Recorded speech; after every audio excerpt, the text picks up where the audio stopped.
Cześć, tu Ogrodnik Tomek. W dzisiejszym odcinku Zrób to z Ogrodnikiem Tomkiem wspólnie wykonamy taką betonową doniczkę. To nie jest takie trudne. Jesteście gotowi? Do dzieła!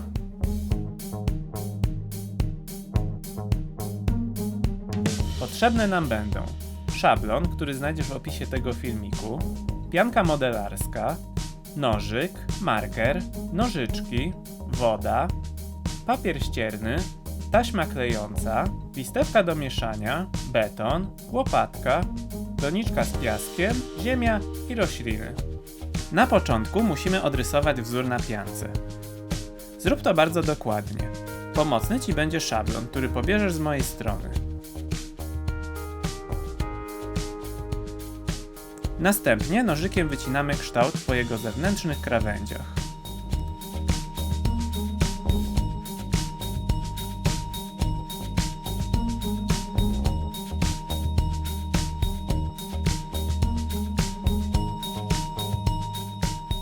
Pozostałe linie natnijcie tak, żeby przeciąć tylko wierzchnią warstwę, a nie całą piankę.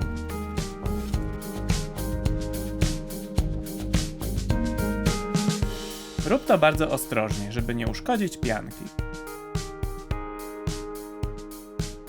Teraz zegnij wszystkie miejsca cięcia i złóż formę. Powoli kształtuje się nasza doniczka. Taśmą klejącą sklejamy wszystkie łączenia zarówno od wewnątrz, jak i od zewnątrz. Zrób to bardzo dokładnie, żeby beton nie zdołał wydostać się szczelinami. Teraz wymieszamy beton z wodą. Ja użyłem gotowej mieszanki szybko wiążącej, którą można kupić w każdym sklepie budowlanym. Proporcje znajdziesz na opakowaniu. Formę wypełnij betonem, mniej więcej do połowy. Teraz wkładamy do niej doniczkę obciążoną piaskiem. Uzupełniamy formę aż do górnej krawędzi.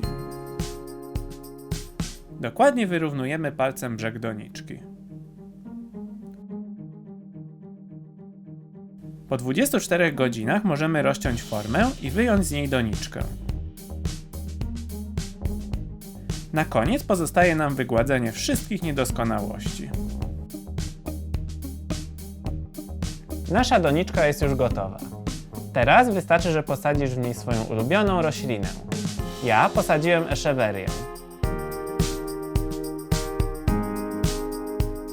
Na mojej stronie znajdziesz szablony do doniczek w innych kształtach. Subskrybuj mój kanał, a nie przegapisz kolejnych odcinków Zrób to z Ogrodnikiem Tomkiem. Do zobaczenia!